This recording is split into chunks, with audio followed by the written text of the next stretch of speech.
Greetings, physicists. This video will be on simple harmonic motion. And specifically, we're going to be comparing springs, pendulums, I think it's pendula is the plural, but whatever, springs, pendulums, and circles. And so I want you to imagine a block held by a horizontal spring against a wall, let's say, on some surface, maybe like a tabletop or something, so table. And then above it, hanging from the ceiling, we have like a pendulum swinging back and forth. And then below the table, underneath the table, we have a circle. Like a circular disc. And I'm drawing it here, but imagine that we're looking side on towards it. And the circle is going at a constant angular speed v and a constant angular speed omega and a constant linear speed v. And we have the spring will oscillate back and forth, and the pendulum will oscillate back and forth. And you can actually set this up such that they all complete one full rotation in the same amount of time. So if we put a little piece of tape, let's say, or a mass at the edge of this disc, that when the block oscillates to the left side and comes to rest, this will be on the left side, and then when the block oscillates to the right, this will have gone all the way around and will now be on the right side, and will line up with the block and the pendulum.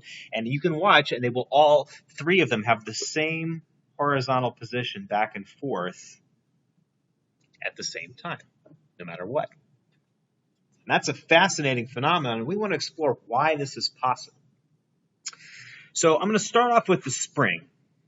And we have, for a spring, if you were to graph force versus displacement for a spring, and it obeys Hooke's law, you would get a straight line.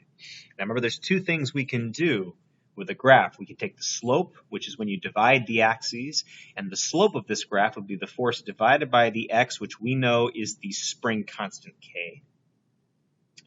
Or we can take the area. That's the other way to analyze a graph. It's very common.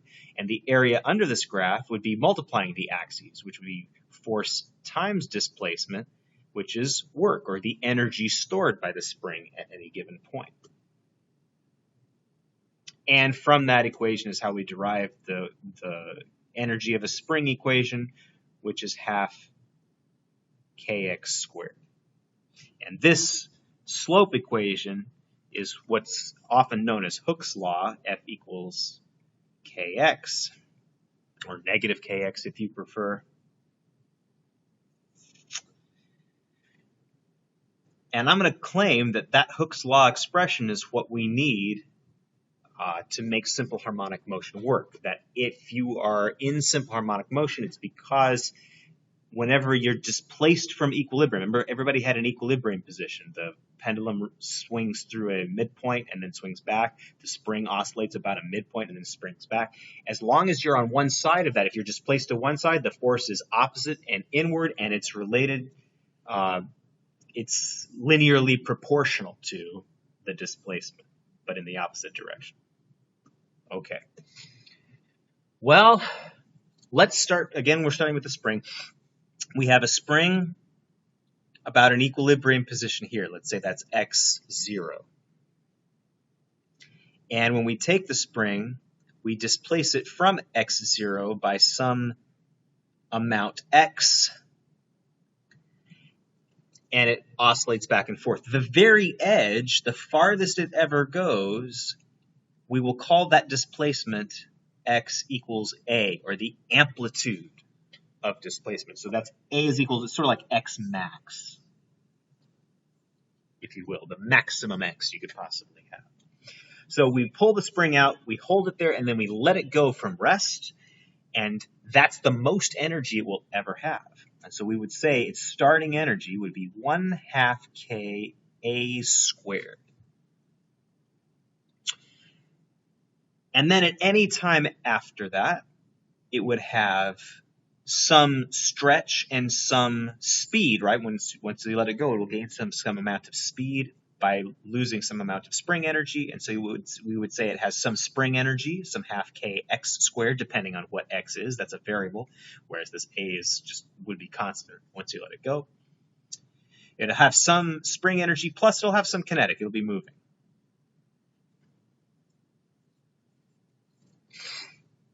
And I'm going to divide through or multiply through by 2, because that'll all cancel.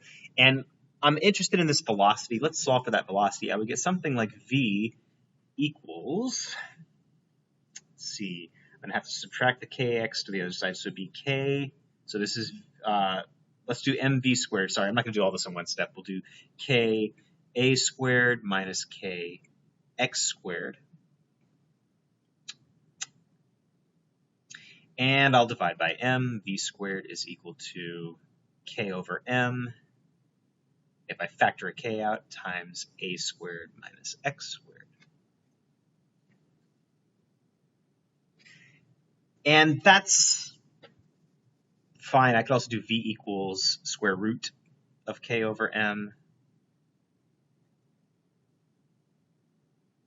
a squared minus x squared. That would be fine as well. Now, I'm also going to be interested in, there's a point here that makes a lot of sense, which is this midpoint. If I let it go, then at this edge, whenever this thing oscillates and gets to the very edge, its velocity goes to 0 and it's at maximum amplitude, and it only has half k a squared. But at the midpoint, that's where the amplitude is 0, or the displacement of the spring is 0. It will have maximum kinetic energy. So you could say that 1/2 k a squared at the midpoint, at that one specific spot, would be equal to 1/2 m v max squared. That would be the maximum velocity. And so we could solve for that. And we could say that v max would be equal to k over m square root of k of m times a. Now I skipped a step in there.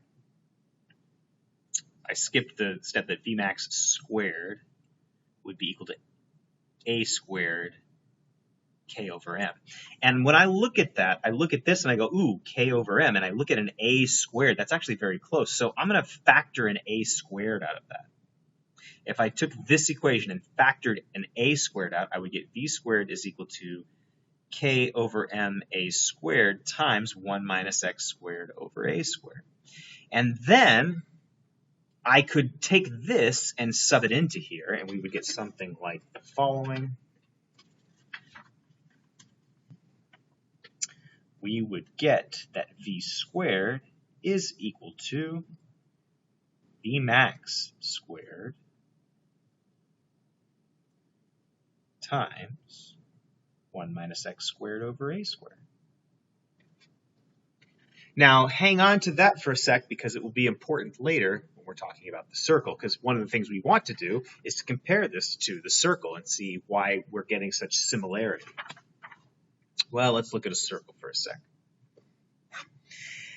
We were looking at the circle from the side. If you look at the circle from the side, you will see that the x position of this point on the circle always lines up with the x position of the spring, or the mass on the spring, and the x position of the pendulum bob.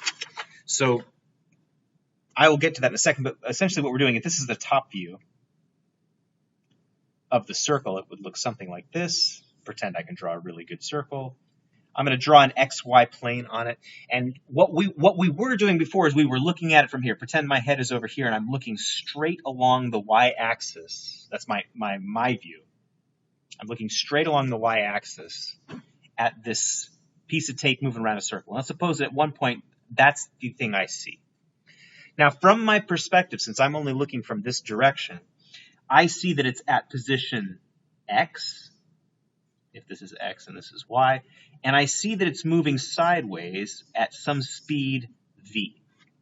But that's a projection. That's not actually how far away it is from the center or how fast it's moving, right? We know that on a circle, your actual velocity is tangent to the circle. And I'm going to call that V max. So it's actually going this fast. I see it as if it's moving this fast because I'm only looking from one direction. Now, it also is this far away. I said it was x far away, but it's actually a far away. I'll call the radius of this circle a. Okay? Now, if that's the case, let's finish out this triangle here. If this hypotenuse is a and that distance is x, then this leg here would be the square root of a squared minus x squared. And let's suppose this triangle is at some angle theta. Well, that would make this triangle also have an angle theta at that position. And you can see that if that's theta and this is a right angle and this is a right angle, then these are similar triangles. And so I can set up a proportionality. If I took this v, this leg of this triangle, and divided it by this hypotenuse, this v max, that, because of similar triangles, this is the opposite of that theta. The opposite of this theta is this guy. I'll put that on top, square root of a squared minus x squared. On bottom, the hypotenuse would be a. And if I want to put everything under the radical, that would be v over v max is equal to the square root of a squared minus x squared on top and a squared on bottom. So I'm just squaring it to put it into the radical. I can divide through, and I'll multiply by v max. So I would get that v is equal to v max times square root of 1 minus x squared over a squared. Now, doesn't that look a lot like here if I square both sides? So this relationship and this relationship, if I square both sides, I would just get v squared equals v max squared times 1 minus x squared over a squared. So this is the equation for the circle. This was the equation for the spring. They are the exact same equation of motion. As long as we are looking at a projection of the circle along the y-axis, right? So as long as I'm looking specifically from the side of the circle as opposed to the top view. Because from the top view, it's a constant velocity the entire time. All right, so that's how we can look at a parallel between uniform circular motion and the oscillation of a spring. And like I told you, this seems to be a function of Hooke's law. So now let's look at the pendulum. So the pendulum, let's say it's a simple pendulum, meaning that the mass of the string is negligible and there is some mass of the bob, and that it's going to swing sideways through some angle theta. This should follow the same equation of motion if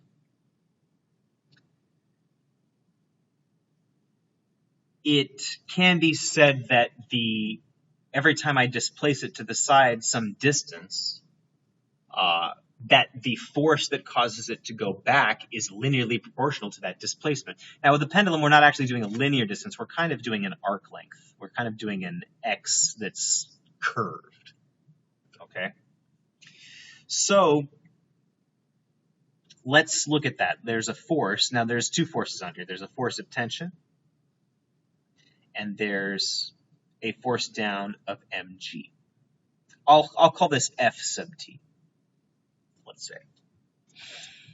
And if that angle is theta, then we have that opposite the tension, there's a component of that mg. This is not a free body diagram. This is now a component, which would be mg cosine theta. And there's a component this direction, mg sine theta. And I'm sorry that that's so small, but hopefully you can understand that from what I'm saying. Now, these two would cancel out, but this mg sine theta, that's the one that's going to push. And as this swings down, that mg sine theta actually changes. So there is a changing force, just like when I pull a spring, there's a changing force. And the farther I pull it, the bigger that becomes, right? Because the sine of theta increases. Now, the problem is that if I graphed this, I wouldn't get a straight line like with force. I wouldn't get a straight line like Hooke's law. I would get a sine curve,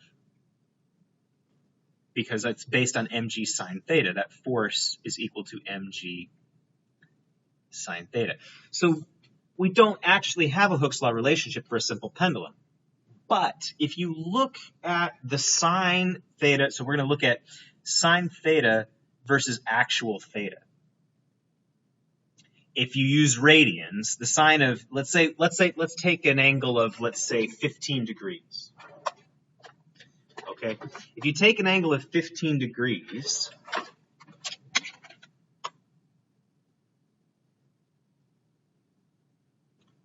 okay,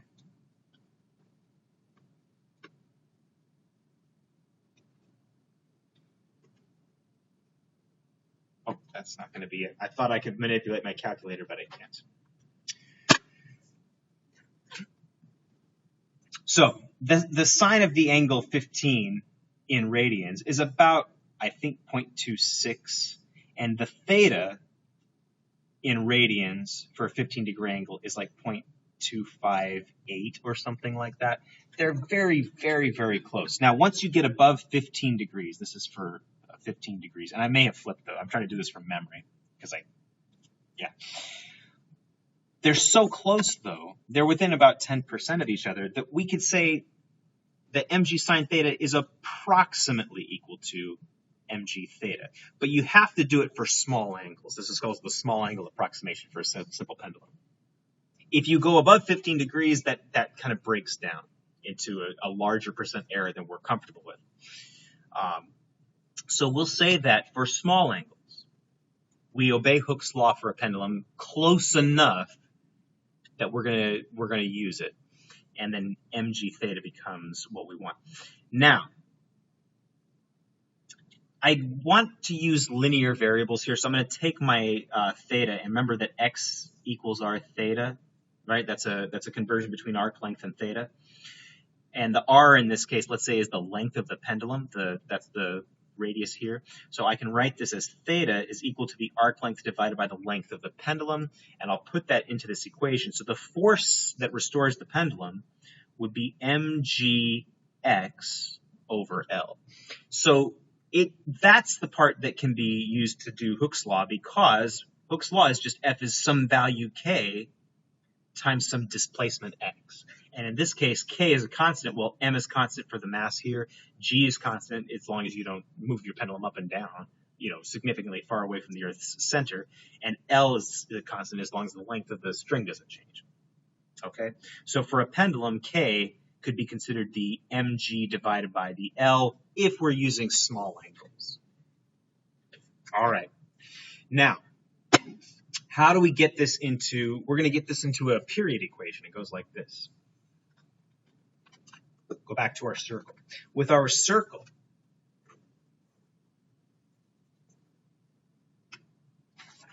we have the following. If you were to go around a circle at a constant speed, let's say a constant angular speed omega, and you were that piece of tape at some radius a, and you were instantaneously at some angle theta,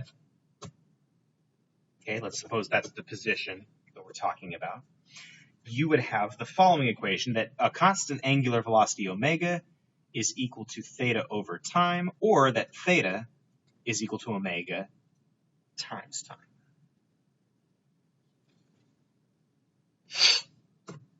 Now, the x position, that's the thing that we were actually interested in, was the fact that when I looked from the side at this circle, that seemed to always line up left and right with the pendulum and with the spring.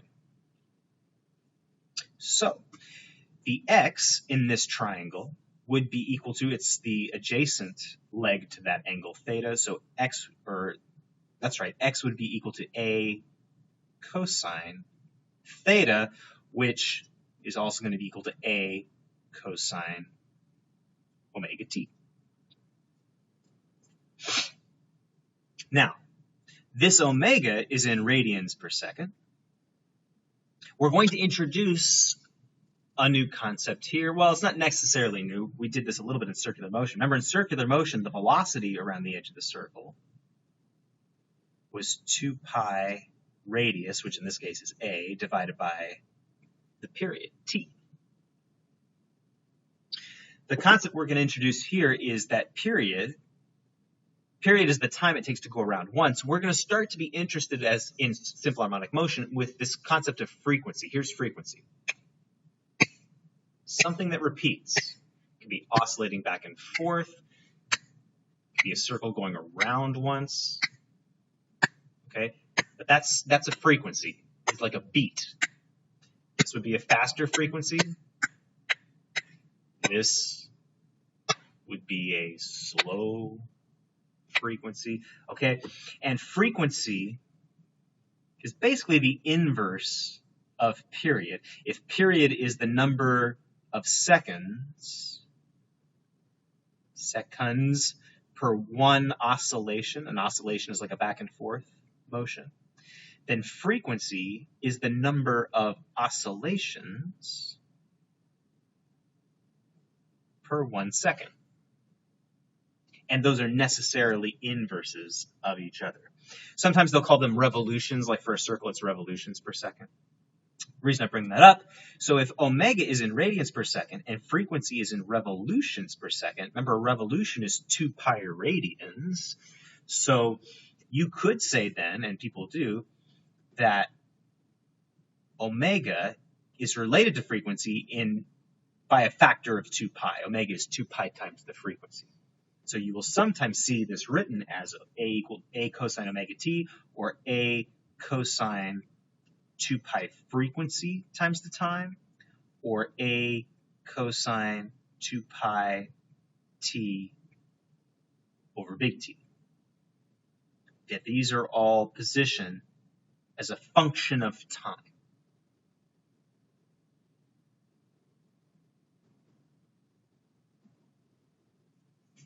Okay. We're going to use both of those equations, this one and this one. So let's start with this. V equals 2 pi A over T. Let's solve for T. T is equal to 2 pi A divided by V. This could be for the spring or the pendulum. I'll start with the spring. For the spring, we had an equation for V, right? And notice that in this case, we would be talking about a tangential velocity. The tangential velocity here is Vmax. So I'll use Vmax as well. So let's do that. We have that half k a squared is equal to half m Vmax squared, or Vmax equals a root k over m. I'm going to plug that into here. T will then be equal to 2 pi a over a root k over m. Cancel the a, flip the radical because it's a compound fraction, and I will get the period of, this is for the spring, the period of the spring is 2 pi, the square root of m, over k. Very important result, because we see that the amplitude does not actually matter to the spring. You could pull the spring out to twice the amplitude, which would be 4 times the energy, and it would still oscillate back and forth in the same amount of time. Let's try it for the pendulum. Well, the pendulum, 2 pi m over k, actually still works for the pendulum, but remember what we had for the pendulum. The k for a pendulum was mg divided by L, if you remember. So the t for a pendulum, the period for a pendulum, would be 2 pi square root of m over k, where k is mg over L. And we see the m's cancel. So we see that the period of the pendulum will simplify to 2 pi root L over g. This is also an interesting finding because the pendulum will oscillate back and forth at the same time regardless of its mass. Mass does not appear in the equation for the pendulum. You could put a little mini mass on there or a big heavy mass, and you would get the same period of oscillation, assuming you were at a small angle, right? And also assuming that this mass is not, or is significantly larger than the mass of the string, because in the real world, strings do have some mass. Okay. Good. Now, let's go back and talk about the position as a function of time equation, and I'll rewrite it on this page. For any of these three things, a circle, or a pendulum, or a spring, we have that the position as a function of time will be a cosine 2 pi t over t. Okay? Well, that graph looks like this.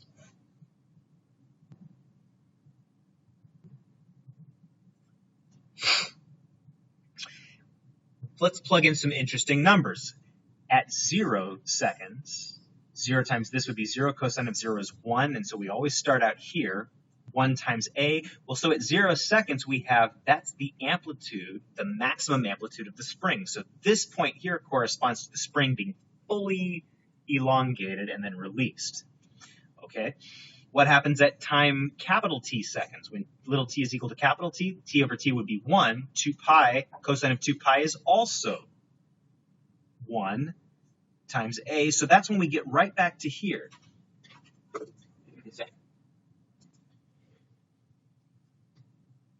So we can see that from here to here is a time period of capital T. Sorry, I should label my axes. This would be the x on the vertical axis, and this would be time on the horizontal axis. And it will repeat. So it will repeat every t seconds, which is kind of the definition of period, if that makes, which should make some sense.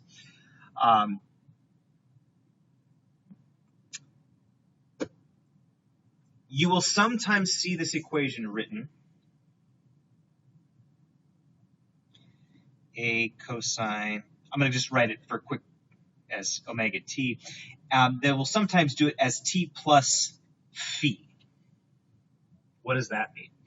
Well, suppose that when you start this experiment, let's suppose you're going to set up a pendulum or a spring or something, and you're going to release it from rest. You don't have to start your timer at the moment that you release it. Let's suppose I start my stopwatch right now, and I wait a few seconds, then I release it. That doesn't necessarily mean that 0 is going to be a peak. It could be anywhere. So this is called a phase constant. It basically refers to how much time there was in between when you released it and when you started the timer, right? Doesn't come up super often, but and it doesn't change the shape or the distance between the peaks or anything else. It just shifts the graph left or right. Okie doke.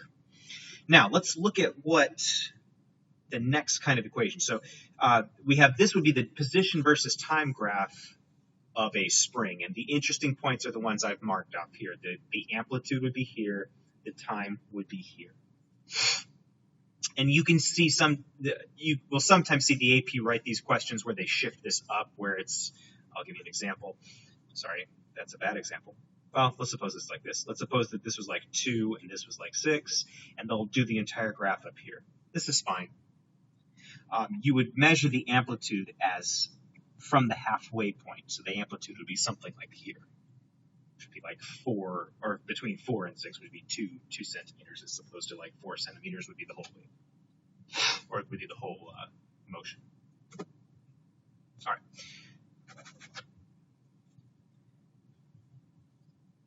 Let's start with our position and time graph and suppose that it looks like this. This is a cosine graph, of course.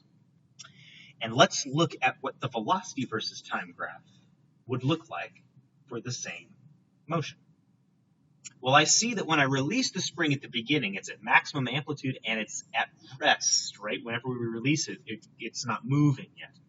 So, and certainly if it was oscillating from here down to here up to here, at the edges the spring is moving 0, right? When it goes to the edge, it turns around, it stops briefly, instantaneously at the edge of the oscillation. So here I should have 0 velocity. Now notice when it crosses the axis, that's the equilibrium position. And at the equilibrium position for that spring, we would expect it to have the fastest velocity possible. And sure enough, this is the steepest slope that we see. Notice also that at the first point, it's negative. If we release the spring from a positive position, then it will start moving in the negative direction. So that's this. That's going to come down, and I'll draw a little dashed line here. It's going to come all the way down here to the maximum negative velocity that it could possibly have before it starts to slow down again and comes back to 0 at this point here. And then the next interesting point here is fast again, but in the positive direction. And then we have another 0. And then we have fast again in the negative direction and another 0. And then fast again. So we have a shape that's something like this. And obviously I didn't get pretend that all of that is symmetrical and that I drew well. But this is the pattern, that anytime the position is minimum, the velocity is maximum. Now notice what we have here. We have a negative sign graph. That should make sense to you calculus people, because the derivative of position is velocity and the derivative of a cosine function is the negative sign function. So if the position was described by x of t equals a cosine omega t plus v, then the derivative of that, or the velocity function, would be the velocity as a function of time, is equal to a omega, or negative a omega sine omega t plus v. And like we usually do with kinematics, we will go all the way to acceleration versus time. Now with acceleration, when you have maximum position, you have maximum acceleration, right? If you pull the spring of the pendulum to the very edge and release it, that's where it's going to accelerate the fastest. It's when it gets back to equilibrium that it's going the fastest, but it will have balanced forces at equilibrium and it will not be accelerating. So here, where the velocity is 0, the position is max, we have max acceleration. But look at the slope there. For the velocity graph, that would be a negative slope. And sure enough, if you pull it one way, it accelerates in the opposite direction. So acceleration, when it has a maximum, is the opposite direction as the position maximum. When velocity is fast, that's at the equilibrium position. That's where we don't have any acceleration. And you can kind of see that this will be a sinusoidal function, but again, something like this. So here we go. Did I do this one any better? And you can probably tell that if this was the velocity function, the derivative would be a derivative of negative sine is negative cosine. So we would have a as a function of t equals negative a omega squared cosine omega t plus v. All right, that's our simple harmonic motion.